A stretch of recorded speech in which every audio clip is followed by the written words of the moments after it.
You're listening to the Tony Kinnett Cast on 93 WYPC. WCYTV Here on the Daily Signal.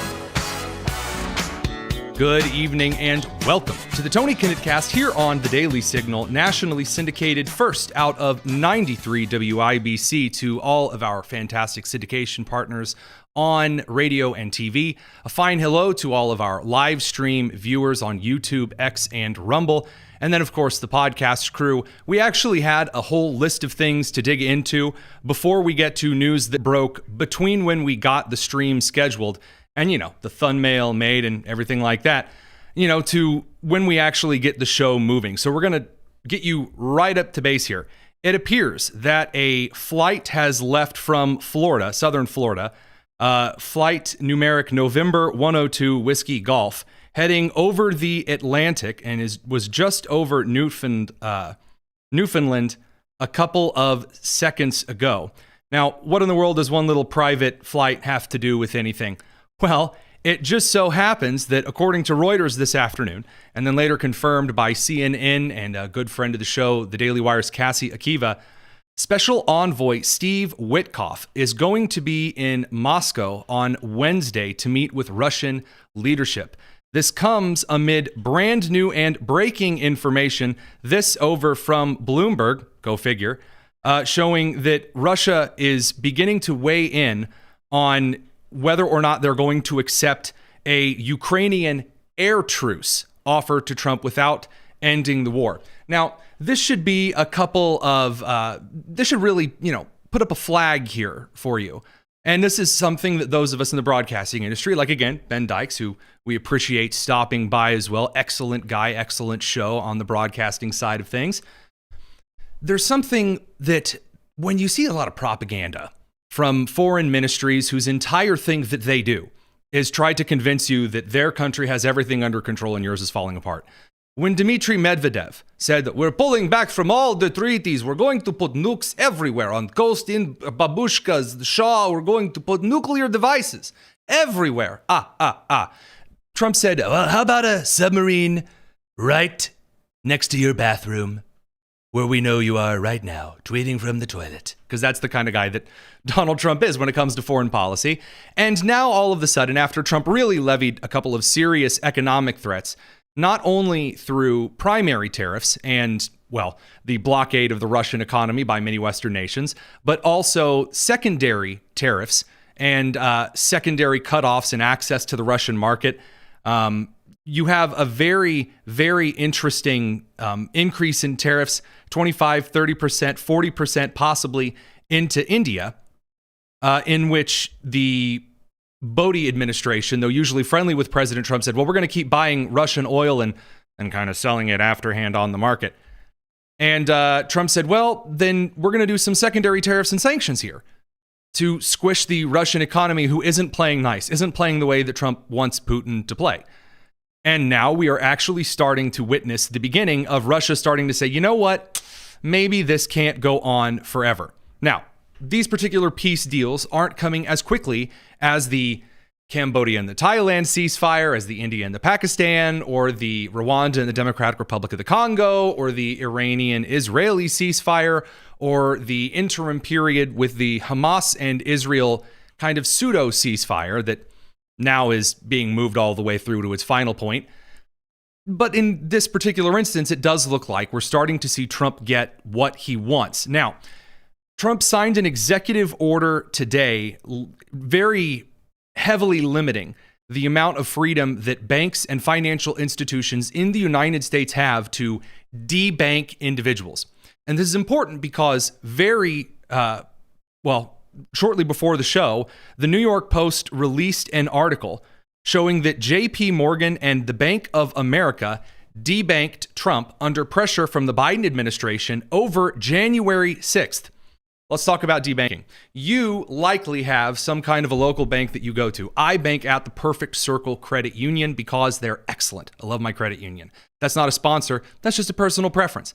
As far as a couple of other banks and institutions that we have accounts in, they have online services.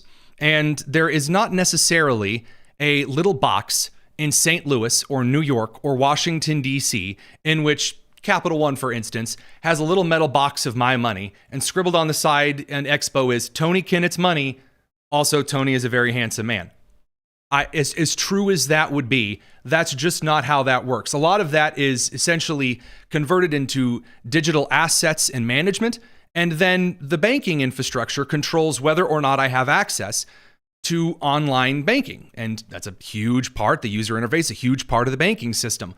Well, it just so turns out that when political pressure comes from the government based on maybe an investigation from the IRS, we'll get to that with Senator Cotton in just a moment, it turns out that during the age of DEI, wokeification, Karens running human resource boards and legal teams, saying that anyone who would dare suggest COVID came from a Wuhan laboratory, anyone who would dare suggest that black people were just as able to compete on a character level, on a skills level, on a merit level with anyone else.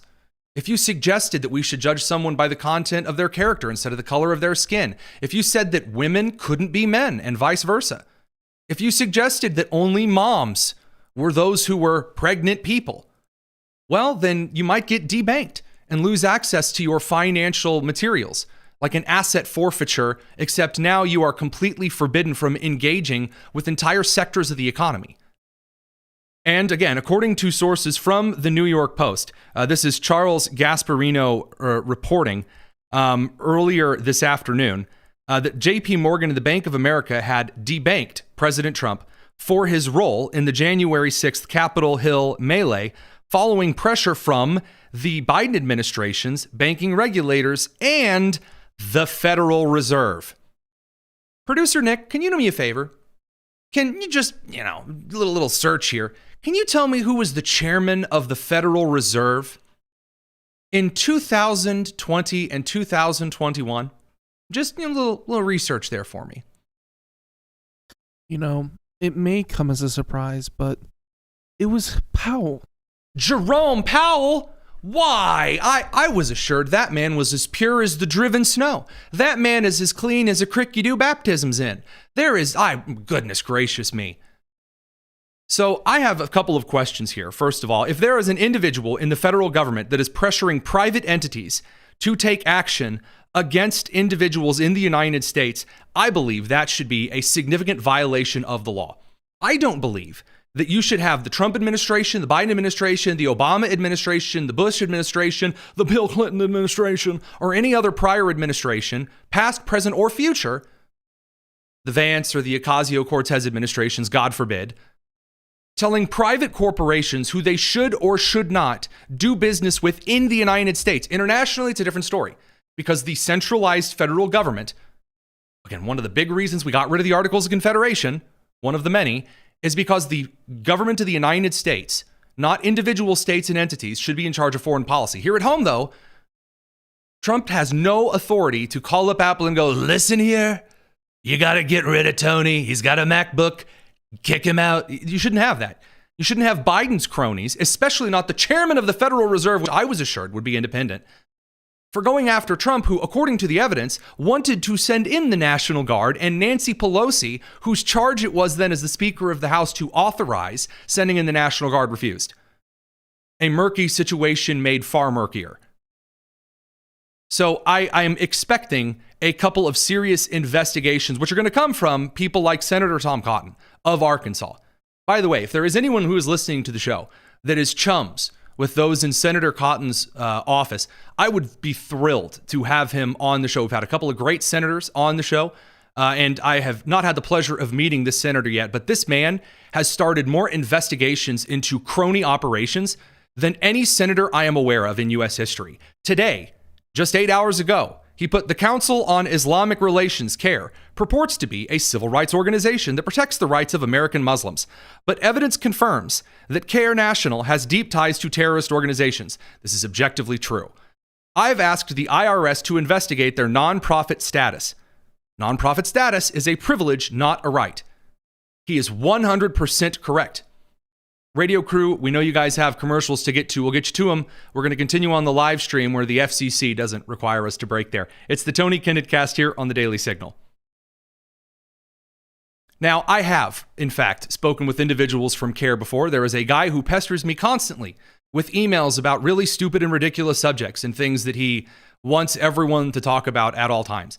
CARE is a garbage organization which makes Muslims in the United States, who are decent people, look terrible, and amplifies the voices of those who are part of the radical groups of Islam in the United States and abroad, who are growing by the day.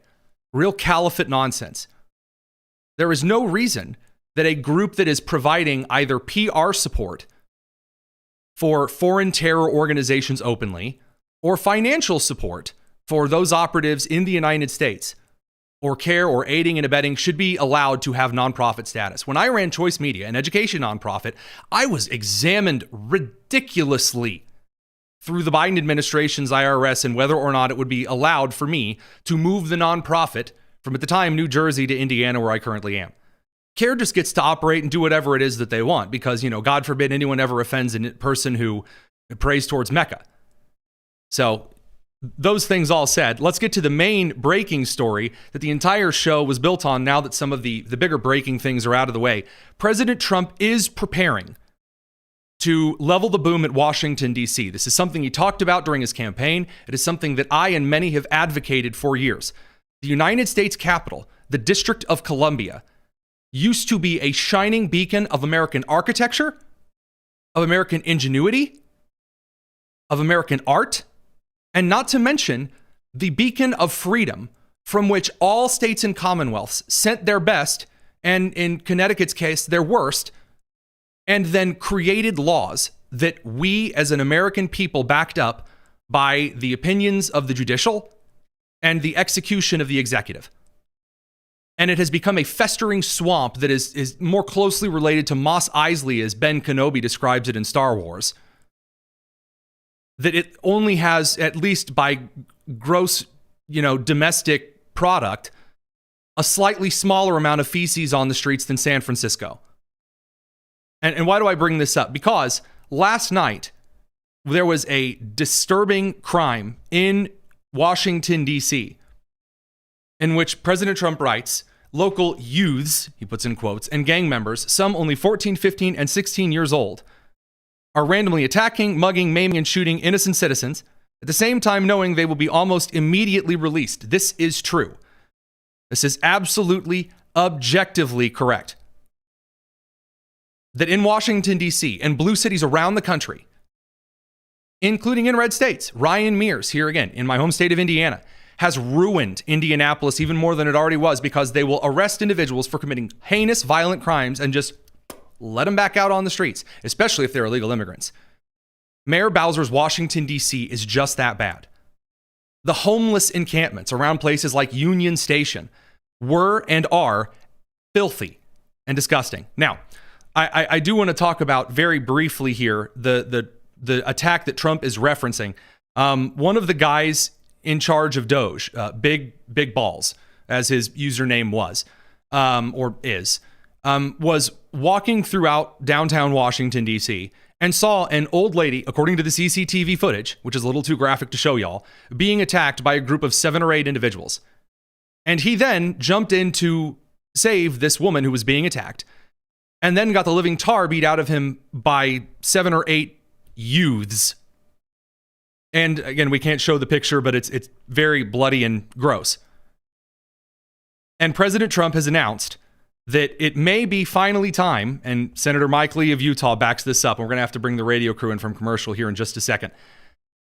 It's time to pass the Bowser Act, revoke the D.C. Home Rule, and return Washington, D.C. to the control of Congress directly. And we're going to get to that here. We have the radio crew to bring back from their commercial break. It's the Tony Kinnett cast here on the Daily Signal, nationally syndicated, first on 93 WIBC. Don't go anywhere.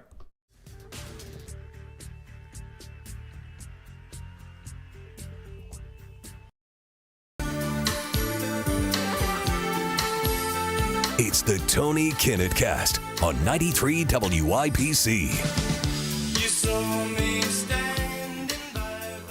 Welcome back to the Tony Kinnett cast here on the Daily Signal, nationally syndicated, first on 93 WIBC.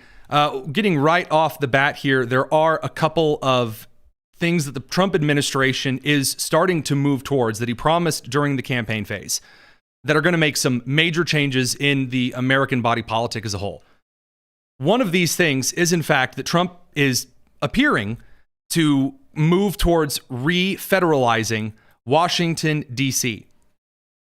So Trump pointed out the most recent victim of this series of very violent crimes in Washington was beaten mercilessly by local thugs. Washington, D.C. must be safe, clean, and beautiful for all Americans and, importantly, for the world to see. If D.C. doesn't get its act together and quickly, we will have no choice but to take federal control of the city and run the city how it should be run and put criminals on notice that they are not going to get away with it anymore. And then he says one of the truest things that have ever come out of his face hole. Perhaps it should have been done a long time ago. Then this incredible young man and so many others would not have had to go through the horrors of violent crime. If this continues, I'm going to exert my powers and federalize the city, make America great again. Now, Trump can federalize Washington, D.C. for a short amount of time, essentially if the crime becomes so bad that Trump has to declare some kind of a localized emergency. He has that power to do so. And I'm more than certain that Governor Glenn Youngkin would be more than happy to volunteer the Virginia National Guard in that situation. Although, as the commander-in-chief of federal forces, and given that Washington, D.C. is a zone of federal territory, not in Maryland or Virginia, then the National Guard isn't necessarily needed. You can go right to the Marines, active duty Army, send in the Rangers. In fact, you know what? Actually, just detach the 82nd Airborne, who are always ready to beat up a couple of thugs on any American street. So, aside from, which particular units I would love seeing sent into Washington, D.C. here, Senator Mike Lee of Utah posted, quote, "We passed the Bowser Act. This is a congressional act that would return the Washington, D.C. Federal District of Columbia into the hands of Congress. We revoke the D.C. Home Rule, essentially, which allows Washington, D.C. to operate as a city with its own polity, voting in its own little special ways for things, which again are rather unconstitutional." And then says, "We govern Washington through Congress as Constitution originally provided." Correct. Here's the dirty secret about Washington, D.C., and I'm going to level this with you. Washington, D.C. should really only be about, at most, a square mile in size. That's really pushing it. Maybe a half a mile square in size. It should really include only the federal buildings, the central core streets of Washington, D.C. There really should not be mass residences for anyone, except maybe senators and representatives. Federal bureaucratic, they don't need to live in the actual Washington, D.C. The entire residential zones of Washington, D.C. should be split up between Maryland and Virginia. Oh, but that'll give them more I don't care. Washington, D.C. is not supposed to be a state. And if, in case you were wondering how close we came to a horrendous change in the United States, had Kamala Harris won election after she finished cackling, very likely you would have seen her stack the Supreme Court. You would have then seen Congress with a Democrat majority admit Puerto Rico and Washington, D.C. into the Union, permanently allocating a Democrat Senate in the United States. And you think Washington, D.C. is corrupt as a local polity? Hoo boy, wait until they have senators. Trump is rolling back, the clock to the Jim Crow era as he's being accused of? No, he is returning Washington, D.C. to what it was originally envisioned to be. Now, most likely, you will, in fact, have some residential areas that are a part of a re-federalized Washington, D.C., which does bring a couple of questions. What about taxation without representation? Would individuals in Washington, D.C. have to pay taxes to D.C. itself if Congress reasserted power? I don't care. I go to D.C. at least 4 times a year, more like once a month at this point because of how quickly the show has blown up thanks to y'all. And when I go there, I despise having to look over my shoulder because I can't carry in Washington, D.C. like I can here in the state of Indiana. Lawless zones inside states should not be allowed to exist under the cloak and dagger of local government. That's not what local government was set up to be. There are states around the country in which governors are starting to weigh the idea of sending in National Guards to reassert state control over capital zones in districts like Indiana, for example, in Indianapolis, or Atlanta in Georgia, that are becoming such crime-ridden, festering hellholes that enough is, in fact, enough. So again, the President of the United States describing this event today. By the way, I have to say that somebody from Doge was very badly hurt last night. You saw that. A young man who was beat up by a bunch of thugs in D.C. And either they're going to straighten their act out in the terms of government and in terms of protection, or we're going to have to federalize and run it the way it's supposed to be run. Yeah, good. And I'm sure there will be pearl clutching all over this. Now, let's actually dig into something that is also causing a lot of pearl clutching, and it's kind of a panic at the redistricto. Sorry. The Democrats have decided that the Texas legislature redistricting, gerrymandering, is a very, very bad thing. And so the Democrat governors of the three most gerrymandered states in the Union, New York, California, and Illinois, have decided to make their states sanctuary states for Democrat Texas state legislators that fled, broke quorum illegally to states like Illinois and have been fighting bravely a resistance that involves recording videos of themselves on private jets and, eating salads and other kind of nonsense. Oh, yeah, that's right. And people like State Representative Jolanda Jones, who's suggesting that because the Texas legislature voted to issue a warrant for arrest for these individuals who are derelict in their duty, they have broken the oath they swore to uphold when taking office in Texas. Texas has got one heck of an oath, too. Like, that's one of those so help me God kind of oaths when you get elected. So in this case, Jolanda Jones decides that clearly what's going on in Texas is just the Holocaust all over again. And then integration happened and everybody thought they accept us. They don't accept us. They are showing us who they are. We should believe them. And we better have the courage to stand up. Otherwise, we will fall for anything. And in this country, we will be defeated, deported. We will lose all of our rights. And if you think it can't happen, it can. And I will liken this to the Holocaust. People are like, well, how did the Holocaust happen? How was somebody in a position to kill all them people? Well, good people remain silent. Or good people didn't realize that what happens to them can very soon happen to me or somebody I love. And so even if you made it, man, you have an obligation to help people who can't, because God forbid they end up targeting you and your family. Mm-hmm. Oh no. Oh, it's just like the Holocaust. Oh man, again, rules for thee, not for me. I love this so much. Please continue to say this nonsense. CBS is also playing into this. I know, I'm also shocked.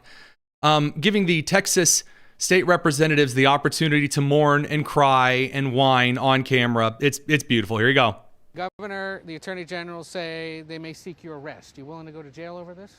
We knew there were going to be consequences. And I think all of us know that this is bigger than us as individuals. It's bigger than the jobs we have.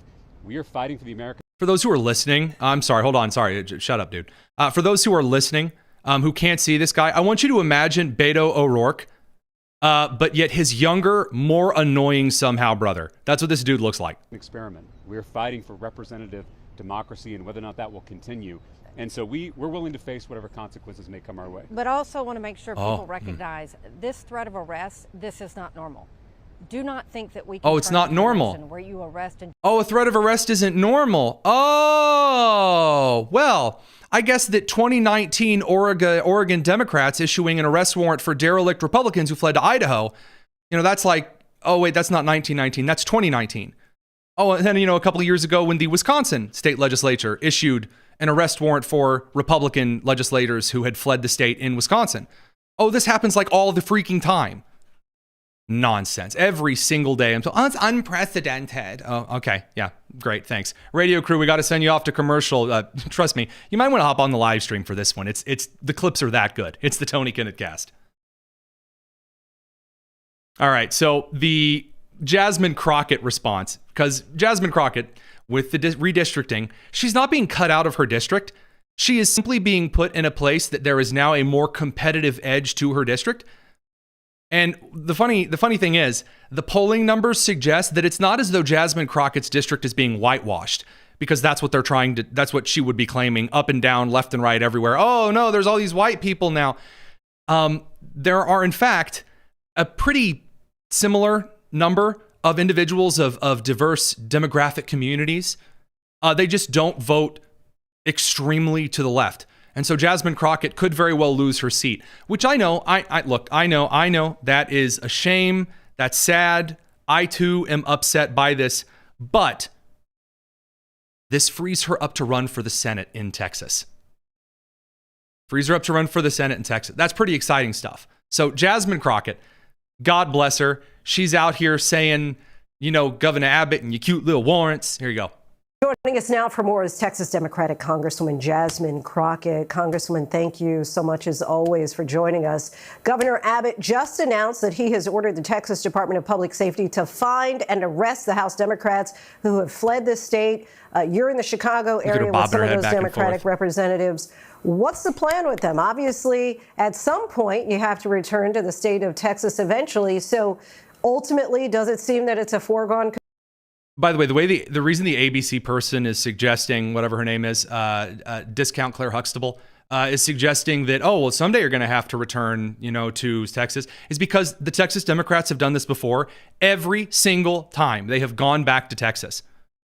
Conclusion that this bill will pass? I don't say ultimately. I never say ultimately because I don't have a give up attitude whatsoever. But right now, the governor has decided that he wants to waste more of Texans' resources by deciding that he's going to send out the troopers. And listen, I don't even think that he's going to do that. I think he's just talking. Earlier today. By the way, he has actually sent out the troopers. And yeah, nothing says, oh man, he's wasting resources, while the Texas Democrats are holding up the proceedings of Texas, keeping disaster relief funds from being distributed to Texans. Bipartisan legislation cannot move forward because they don't have quorum. There is no televoting here. Just stupid. I love it. I love it so much. Please, more Jasmine Crockett, more. Today, I posted a copy of the warrant that was signed by the speaker, because it's the speaker of the House that can put the call on the House, not the governor. And no one came to get me last time. In fact, it is a cute little warrant that has a cute little frame on it. And so they like to talk a big game, but the reality is that number one, you have a lot of intelligent attorneys that actually serve in the Texas House. And so they know that there's nothing that he can do outside of the Texas jurisdiction to bring them in. Again, first of all, no. It does have a warrant. Just because I leave Indiana and decide I'm going to go somewhere else doesn't mean that all laws relating to Indiana suddenly stop having any kind of an effect on me. And even if they did, these are members of the legislature of Texas. You don't get to just pretend all of a sudden that the oath doesn't matter. And again, Trump was asked, well, are you going to send in the FBI? Well, you're going to send in someone to help them? Illinois and Maryland are all going to redraw their maps to add safe. Well, they'll do it anyway. Is it worth it? Yeah, they'll do it anyway. Why? If we stop over there, they would have done it anyway. Look, a lot of these. I'm a lawyer. A part of my practice is criminal defense work. There is no.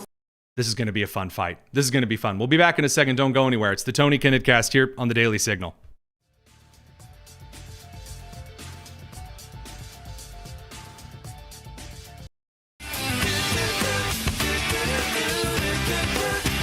You're listening to the Tony Kinnett Cast on 93 WIBC. Welcome back to the Tony Kinnett Cast. The redistricting panic continues from those over on the left, and it's really funny. It is. It's a good hoot. And President Trump has indicated now that, well, maybe, perhaps, we send in the FBI to help these particular individuals maybe, be brought home to Texas. Here was the president. Asking for your help to force Democrats back to the state and hold them accountable. Do you want the federal government and the FBI to help locate and arrest these Texas Democrats who have left the state? Well, I think they've abandoned the state. Nobody's seen anything like it, even though they've done it twice before.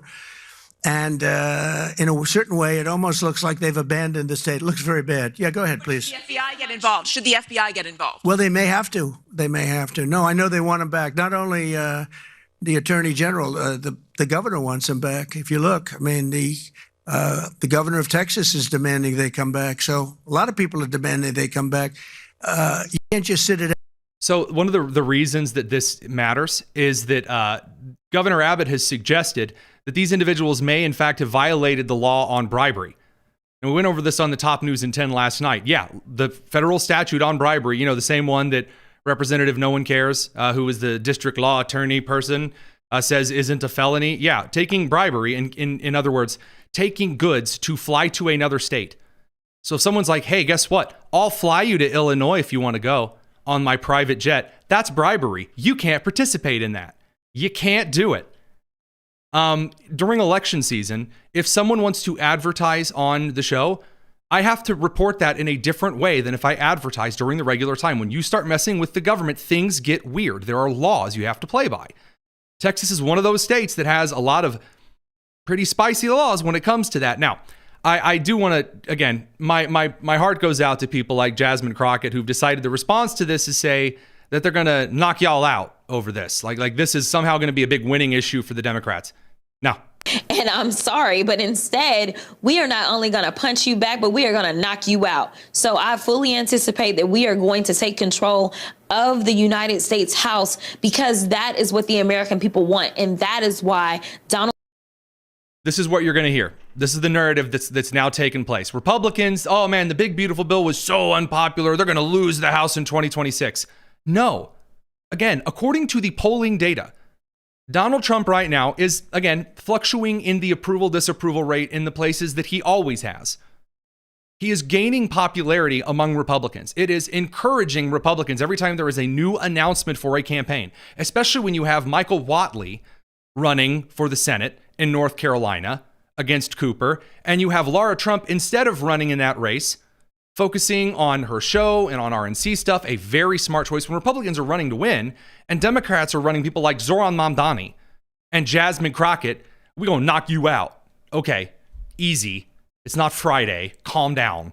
It is this entire strategy for the left. They think that this is going to win them the House.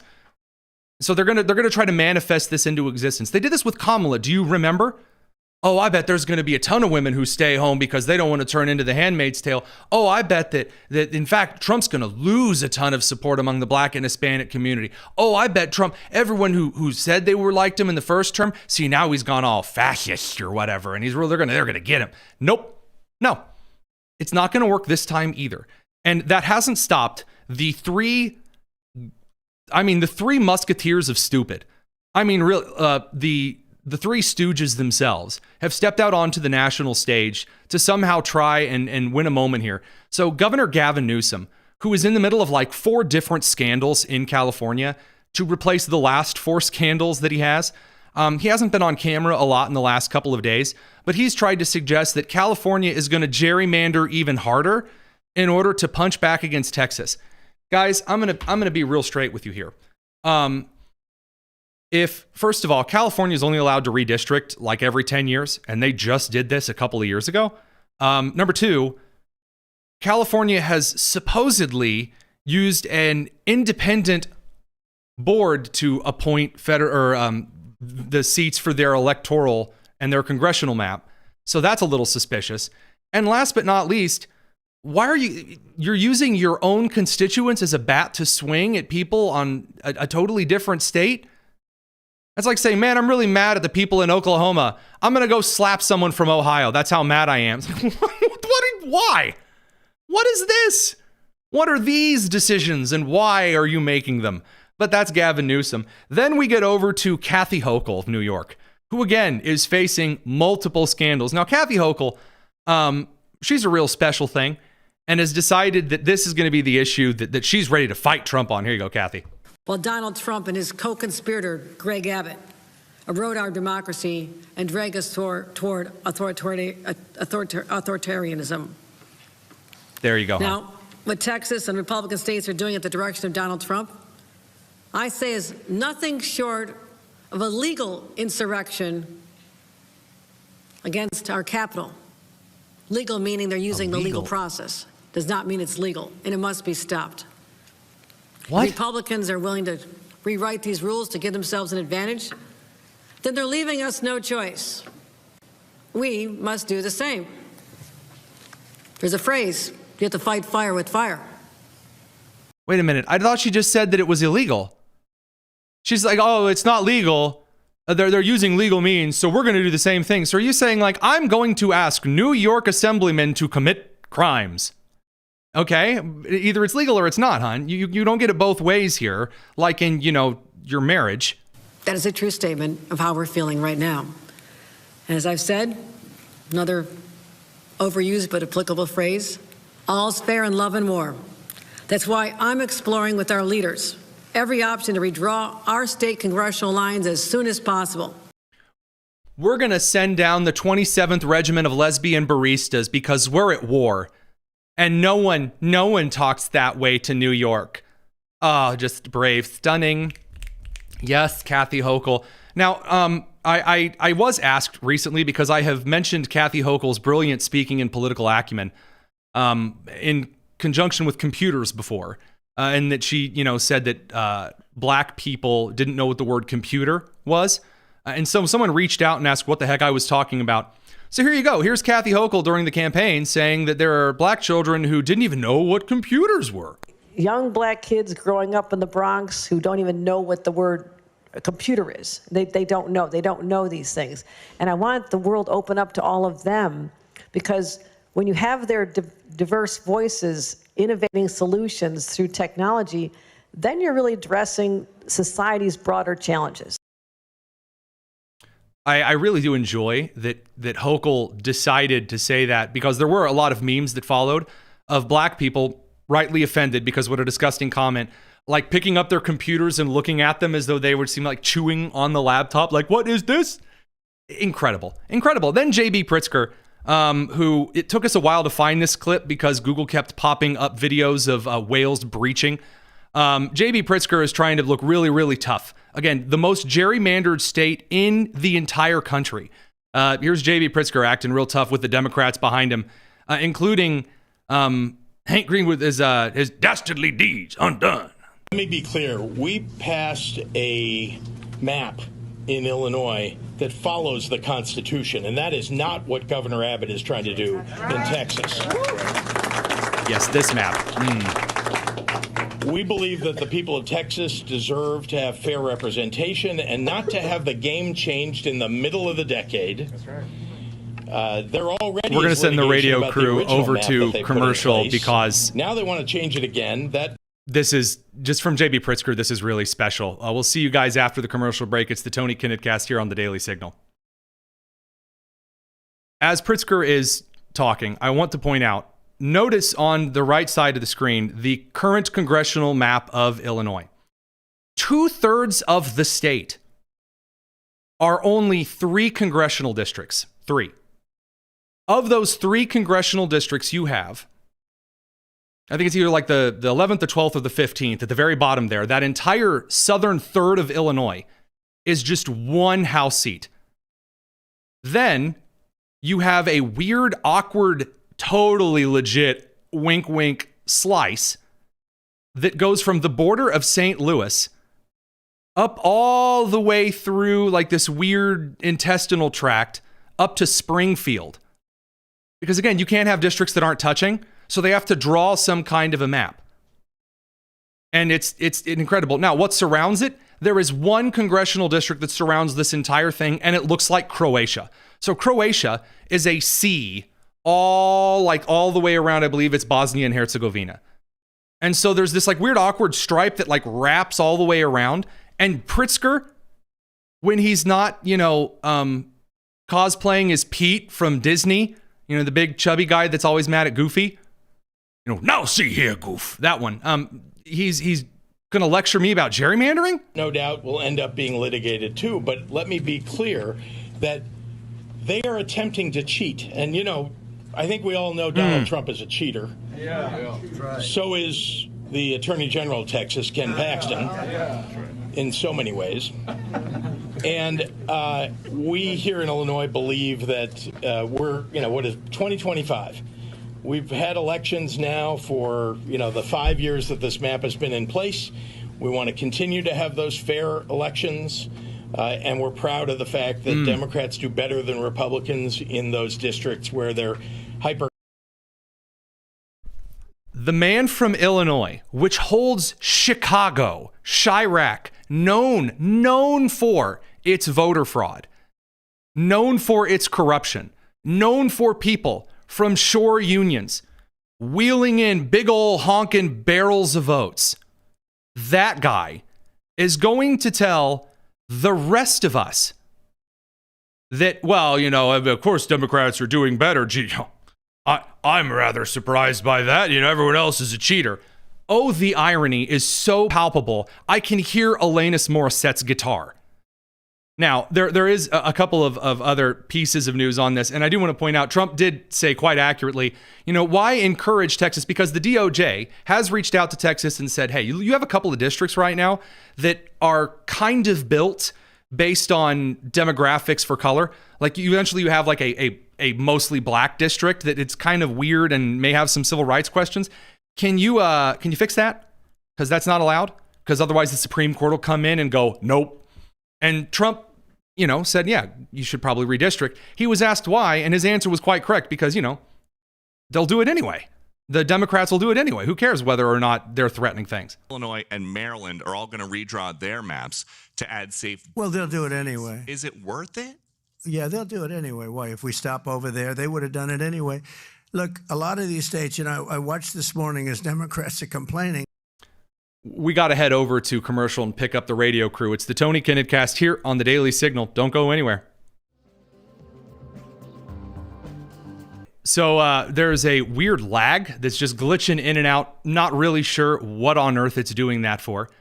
So we're going to figure that out. It's probably an encoder setting that needs to be hot swapped real quick. It's a really great interview with Steve and Ken of Whatcha Whatchin. So we're going to pull that back for you real soon. We'll actually upload that one over on the Daily Signal's YouTube. So we'll make sure that gets all taken care of for you here pretty soon. Sorry about that one. Sometimes you have these weird glitches that nobody really asks for, but alas, it's one of those things. So quickly here at the end of the show, I do want to mention. It seems that we're still kind of glitching out on the video side, but we're going to do our best here. We're just going to press onward, as they say. So there's this weird argument here over on the kind of the right on the social media sphere that suggests that right now there is an authentic Make America Great Again movement, and then everyone else is it's a bunch of frauds. Now, again, I do want to point out that at least as far as the Make America Great Again movement is concerned, that right now the only guy that gets to decide who makes up the Make America Great Again movement, that's President Trump. I mean, the dude did the things that he did. He made the decisions that he made, and he did so at great personal cost, which does, in fact, give the man the right in this particular case to decide what MAGA is and isn't. Right now, we have a couple of individuals, both in the media sphere and then in the more representative congressional sphere of things, who have decided that they are the keepers of MAGA or whatever. These would be people like Marjorie Taylor Greene, who has suggested that they're going to get out there and, leave the MAGA movement entirely because President Trump is still continuing to work alongside Israel in the Middle East. And I'll be real honest with you here. I just really do not see any point, any position at all where Marjorie Taylor Greene of Georgia walks away with the MAGA movement because apparently she says, oh man, they've really turned away from, Israel. Oh, they're very mad at AIPAC and all this stuff. And that they're going to go off with her instead of with Trump. And then there was something else that you were telling me today about Marjorie Taylor Greene and what her nonsense was up to. What was this? She released a formal letter to the president himself requesting a pardon for an interesting fellow, George Santos. George Santos of New York? The one who said that he was going to pass away very soon after entering prison, but is completely fine still. The one who did absolutely everything stupid. Yeah, that particular George Santos. Oh my gosh. So I'm not shocked or really quite surprised that Marjorie Taylor Greene would go for that. Not a serious person. Not a serious person whatsoever. And there's a couple of people like this who were supposedly the leaders of the real American people. It's like Candace Owens, who decided to host a show called MAGA Funeral, where she's announcing that Donald Trump, essentially Candace Owens has just become like black female Bernie Sanders, which is impressive. It's quite the transformation. I'm not going to attempt to do I'm not going to attempt an impersonation of what that is. But I do have actually, just for you, here's Candace Owens suggesting over on, Piers Morgan that, Trump's a huge disappointment. Actually, American people are really angry at MAGA right now. The MAGA is moving on from Trump. Are you done with Donald Trump, or could you see a way that you would end up perhaps voting for him? Oh, he can't run again, obviously, but would you support him publicly again? So I want to be clear. I don't regret voting for Donald Trump above Kamala. I think he was the better candidate, certainly a better candidate above Joe Biden. But what I will say is that he's been a chronic disappointment. And I feel embarrassed that I told people to go vote for him because this wasn't going to happen, and it is happening. But What? What are these incredible disappointments? The only individuals so far that I've seen who are disappointed in the new Trump administration are one of two people. Number one, those who are chronically online and suggest that Donald Trump is somehow complicit in some big, huge Epstein cover-up, super duper alley-oop or whatever. And that, Jeffrey Epstein was busy running super psyops with Mossad with space lasers, somehow convincing just Hillary Clinton to create AIDS in Eastern Europe or whatever.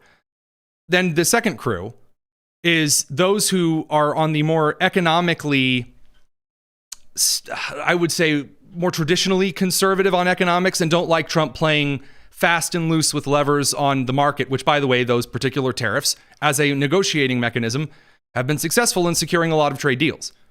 Those are the two groups who are disappointed. This idea that the average American is really disappointed because Donald Trump bombed Iran, according to every single poll available, people who are not just Republicans, but who would consider themselves MAGA, part of Trump's populist movement, are thrilled with the Trump administration. Thrilled with the Trump administration so far. Now, there are some people they're not particularly thrilled about, like Pam Bondi botching a couple of things here and there. But overall, when you look at right now that now James Comer is finally subpoenaing Bill, Hillary Clinton, Merrick Garland, several other members of the Obama administration, the Biden administration, for things including Epstein, it's moving forward in a way that really can't be denied. Radio crew, we're going to catch you guys on the flip side. We'll see you real soon. It's the Tony Kinnett Cast here on the Daily Signal, nationally syndicated first on 93 WIBC. Okay, over on the live stream side of things. Again, sorry about the weird lag. We'll look into this issue. There are a couple of others, like this Jake Shields guy, and then, of course, Nick Fuentes, who's an idiot, who suggest that Islam is like a really good and wonderful thing, and then MAGA doesn't represent America and it needs to be destroyed, and MAGA's dead, good writ, all this nonsense. The idea that you think you're going to be able to walk around suddenly convinced that because a bunch of bots with Pakistani IP addresses have told you that America's very, very deeply upset with the Trump administration, and so, presto, this is it. This is the end of Donald Trump. No. Trump is the same guy that he always has been. The same dude. Here was Trump on the White House today, chilling up on the roof of the White House. People are like, dude, what are you doing? He's like, I'm looking for more ways to donate my money to build cool stuff here at the White House. On the roof of the White House, he's taking questions, or he was just a few moments ago. Let's listen in, please.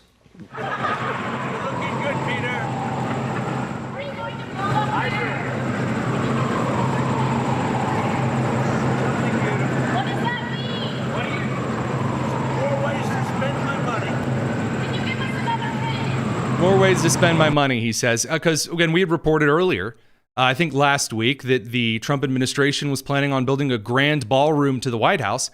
And I said, look, if my tax dollars have to go towards something, I'm not terribly opposed to my tax dollars going to something like that. And then our wonderful audience pointed out that apparently the Trump administration is really, in large part, funding this either through donations or through like his own kind of stuff. What's that? All of it. All of it through donations and from his own private funds. It's just good stuff. There's also suggestions that he plans on any further renovations to be funded by him. Yeah. And so all of those things aside, just to point out with the individuals here in who are on the Republican side of the aisle, the MAGA side of the aisle, those who had voted for Trump in the last election, according to the polls, there's more momentum right now for the Republican Party than there has been in a very long time. You actually see more establishment members of the Republican Party in the House and in the Senate willing to work with the more populist, feisty members of the House and the Senate, which is very, very unusual. That's really, really unusual. That is a coalition building movement. Coalition movements traditionally do really well in the midterms. Who doesn't do really well in the midterms? Those who are out of step and are clinging to events in the past. By the way, this is one of the reasons why administrations typically lose so many in the midterms after first election.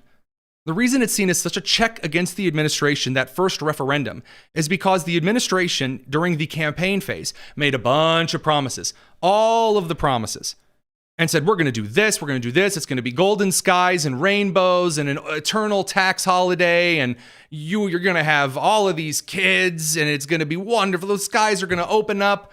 Bald eagles are going to carry in the American flag. F-15s are going to fly over the NASCAR race. It's going to be amazing. And then you get into the campaign and you get into the governance of the first administration, and some things happen and, well, some things don't. For events foreseen and not foreseen. Because campaigns overpromise and underdeliver. That's the American political campaign in a nutshell. So then when you get to the midterm election, Americans go, wait a minute, where's my golden pony? You promised I would have a golden pony named Sunshine in the driveway. Where is it? Now, the Trump administration has actually been bringing forward a lot of momentum at a time when the Democrat Party is the crew that has promised things and hasn't delivered one of them.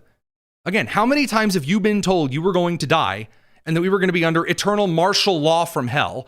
And like, we're just sitting around here at the beginning of August, and it is pretty good so far. Producer Nick, did you have something?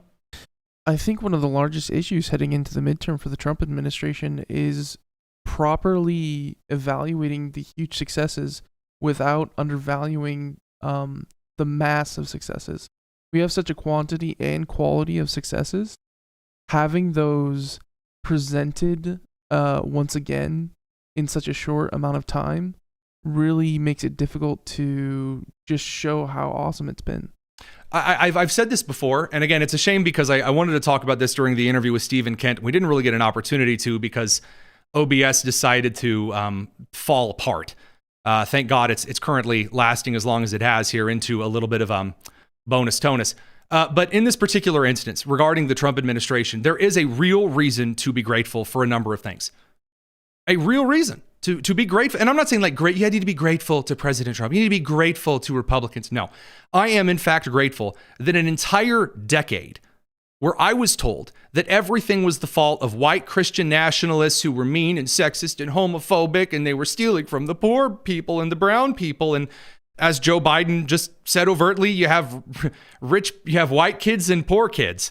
You had that entire ethic that became the mainstay of the United States, and it was depressing. And it was like this post-Vietnam era all over again. Remember, after the Vietnam War, the entire country was depressed because America had been humbled and humiliated in the Vietnamese War, partly through the binding of its own hands instead of prosecuting the war to the fullest, playing by all of these super special rules that would forecast how the U.S. would go on to fight the Iraq and Afghanistan wars. And so after the disasters of the Iraq and Afghanistan wars, America's pride took a back seat, so that all of the lesbian baristas and racial supremacists could get up in front of you and tell you how you were the cause of all of the world's ills and problems. As Rush Limbaugh articulated better than anybody, rest his soul. And so now here we are on the other side of it, and you're starting to see a hopeful optimism yet again. And it's one of the reasons why the Democrats, who are, again, they don't have any other track. They don't have any bright future to proclaim. And so when you have people like Tucker Carlson or Candace Owens or whoever they are going, I think the Zoran Mamdani guy, at least he's not taking money from Israel. He's backing up New Yorkers. And they're endorsing actual freaking jihadi socialists in New York City who have called for seizing the means of production. When you're siding with Elizabeth Warren on issues, freaking really?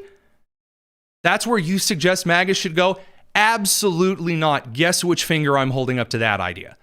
Instead, I'm going to embrace the optimism and suggest that maybe It's time to take off the aluminum foil, touch some grass, and enjoy America. In fact, take a trip to the Gulf of America, for crying out loud. Producer Nick. Partly, I think why the Democrats are suffering so much is they're faltering on the inverse. They relied so much on the tension of the future. You had global climate change destroying everything that you love and hold dear. You had forever wars fueled by a military-industrial complex that never happened. You had all these things that never came to fruition, race wars that just never boiled over, that they continually promised were on the horizon. You had just so many of these looming threats. The pandemic, really, when it did not kill every single one you knew, you just didn't have those greater looming threats that only the government could protect you from. It just continually became lies and got pushed back further and further. And this is one of the reasons why in this hyper insane news cycle, which we've had for the first, 6-7 months of the Trump administration here, where every night there's just breaking news upon breaking news, and we're like rushing to get it all before the show. There's all of this stuff to get done. It's extremely necessary. We have to get it out ASAP, all this, that, and the other. When you have an instance where there's not a ton that has occurred this week, I mean, yeah, there's a lot of stuff that's occurred built on other stories this week, but it has been a slower couple of news days that more fits the traditional news cycle.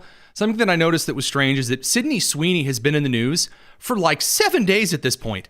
That's nuts for today's news cycle. In the day where, depending on the color of the guy committing the mass crime, it's out of the news in a half an hour, for Sydney Sweeney to be on the news for 7 days, or the dude who looks like he's from One Direction, or that show or whatever that was in the Dunkin' Donuts commercial. Euphoria. Right. Or the Indy Fever gal, I guess, Sophie Cunningham. I remembered her name, can't believe it. For the Arby's commercial. I mean, the reason that people are so excited about this is not because they're, oh, wow, Sydney Sweeney's hot. It's a return to kind of the pinup model ad time, of course. But it's to be back. To once again call something gay and not have to worry about being debanked. To once again enjoy not having the FBI go after you because you say that men aren't women at a school board meeting. It's fantastic. And there are individuals right now who are suggesting that because some congressperson took a $1,000 donation from AIPAC, ooh, this means they're part of the corrupt deep state. Put the phone down. Put the computer down. Go outside. Grass. Touch it. Touch it. We got a question in this evening. I'll do like one question of mail time. We'll call it a night here. From Patriot, Pizza Man's Music Review. When will we force AIPAC to end its lobbying our elected officials to influence our politicians to fight their wars? Okay, first of all, I'm going to break it to you here. AIPAC's an American company run by American Jews. Sorry. Womp. I don't know what to tell you. The idea that you think that Israel is solely buying out America, I do know, in fact, organizations throughout time who have spent way more. The teachers union dwarfs what AIPAC spends on Americans, for the record. And by the way, regardless of whether or not I do or do not, I think that yes, you should be an American before you support Israel. You should be an American before you support Somalia or the UK or anywhere else. Don't care. Pick a country, don't care. You should be an American first. But if you believe that we should sell weapons to the Israelis, all right, fine. Is that, oh, you're selling out American values? Bro, no. If you are down that bad, that you truly believe that, well, they all have the name Steen. Ooh, I got him. You just, dude, touch the grass. Take a deep breath. Calm down. Not seeing it. And by the way, in case you say, well, I'm right. I know I'm right here. Okay, let's do a game that the Midwesterners like to call scoreboard. Over your last big global predictions that we were all going to go to war for Israel this time, in the last 8 months, how many of those have been true? I've been counting 0. Remember World War III we were supposed to go into? Remember when that didn't happen? Remember when, the JFK files weren't going to be released because it was going to show Israel did it, then that didn't happen? Remember how, we were going to find all of this definitive proof that it was the Jews all along? No. And the Speaker Johnson complaints this week also. No. The dude's a Baptist. He's an evangelical. Guys, if you didn't know that evangelicals are like pro-Israel, mainly because They also like going to Israel to see like the sights of Christ. Ask an old lady in any Baptist church the one place on earth she'd like to visit. It's Israel, but it's not the Wailing Wall. You know, Gertrude, Martha, Bermuda, Beulah at your local Baptist church, the first Nezameh the Baptist-Costal, second non-denominational Lutheran to the Nazarene, is not excited to go to Israel so she can kiss Netanyahu's shoes. They want to see the Garden of Gethsemane. They want to see the Dead Sea. They want to see a lot of really cool stuff. And if eschatologically, you know, you're reading a couple of half poorly written, awful theology pretending to be Catholic posts, suggesting that actually it's the synagogue of Satan. Honey, sweetie baby, some of us actually have read scripture end to end. Not to mention a good amount of Hebrew, Aramaic, and Koine. No, sorry. And those who try to claim that everything is a Jewish conspiracy and wreck what is pretty honestly a pretty great time for Americans at Hokll right now, despite the things we are continuing to work on to solve, as I've told you before, the Epstein stuff's not over. Am I satisfied where it is? No. Do I think Bonzi did a phenomenal job rolling it out? No. But is everything a distraction? No, it's not. There's other stuff going on. And I want to see more things. We will see more things. I think there should be a high level of scrutiny, and we should call for more transparency. But the idea that your distrust automatically makes something true, or my trust automatically makes something true, nope. That's why this little rant is in bonus tonus. It's just some analysis based on recent events. Those things said, we're going to be back tomorrow. Same great time, same great place. Hopefully we'll have all of the software issues and hardware issues figured out. Just in case, we will make sure to have the Stephen Kent Whatcha Whatchin interview uploaded over on YouTube and then on the podcast as a special. Take care. It's the Tony Kinnett Cast here on the Daily Signal, nationally syndicated, first on 93 WIBC. See you soon.